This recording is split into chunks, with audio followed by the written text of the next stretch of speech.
Transit Sports TV, Naija for life. Naija for life. Yo! Sushi! Come on. Yeah, some kids, they park here. That's what you get. They hang out here playing their basketball. They got excited seeing us do our stuff. Yeah, Nigeria through to the knockout stages of this year's Nations Cup. And what an interesting game. It was an intriguing one. Tunisia was very abysmal in the first half of this game, and Nigeria went up 3 goals. And out of nowhere, you saw a very different Tunisian team. They came all out, all guns blazing. And again, of course, this is football. That's what you get. When your wall is at the back, your back is on the wall. What else can you do? You throw the caution to the winds and apply pressure. Nigeria lost their shape and conceded 2 goals.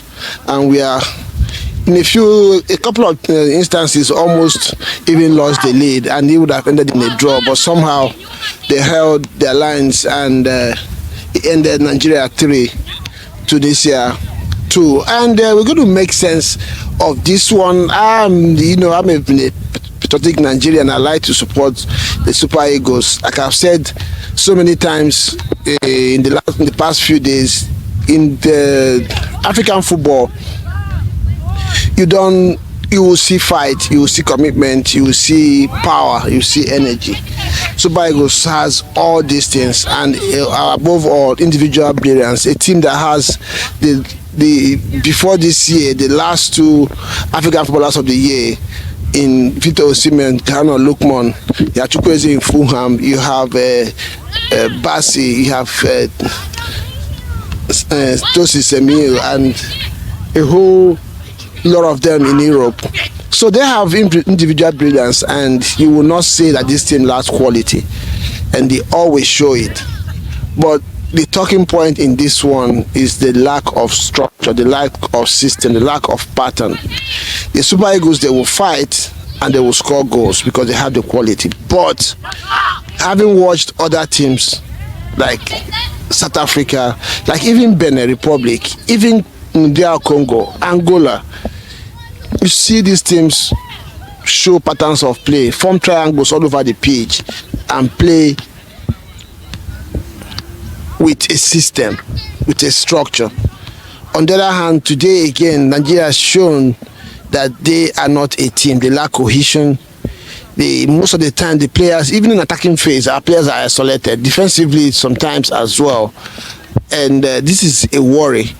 Like I've said before, this team, I will not still be surprised to see them in the final. This is what we get for the Nigerian team, because they have that fight, that individual brilliance. But if you want to sit down and watch a team, entertain you as a team, show you patterns of play and structure, you might not want to watch a Nigerian game. But again, they're in the quarterfinals, depending on the route, depending on who they get, and if Osimhen stays fit, they still have a chance. And that is the interesting thing about football. We can say all we want to say. We can raise all the alarms that we want to raise. At the end of the day, the 3 points is all that matters. Another talking point I want to mention is Victor Osimhen. Yes, so many times Super Eagles lack the quality in the final third to find him or find somebody else.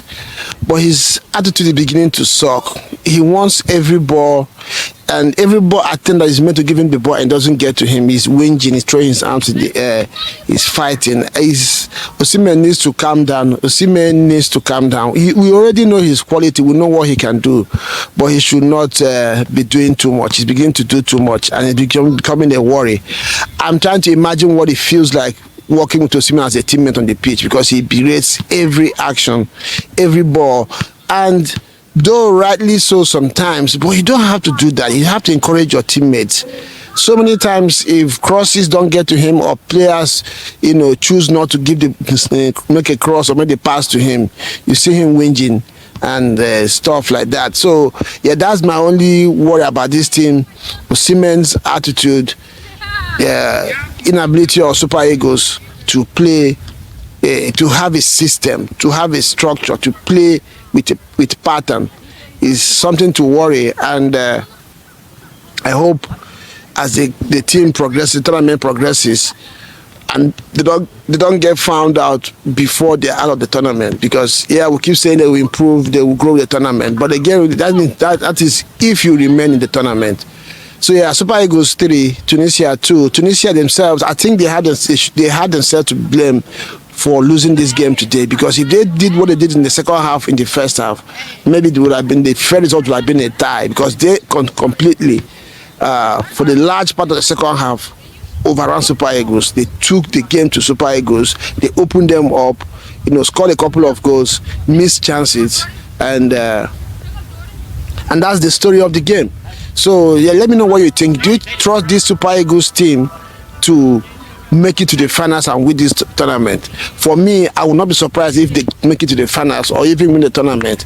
But again, I am worried about the way they play, about the structure, about the lack of system, about the lack of cohesion in this. I also feel that our defensive line is not as strong as it should be. Don't forget to subscribe if you have not done so. Stay tuned with Standard Sports TV for update on AFCON and, of course, EPL and other leagues around the globe. And we'll see you again next time.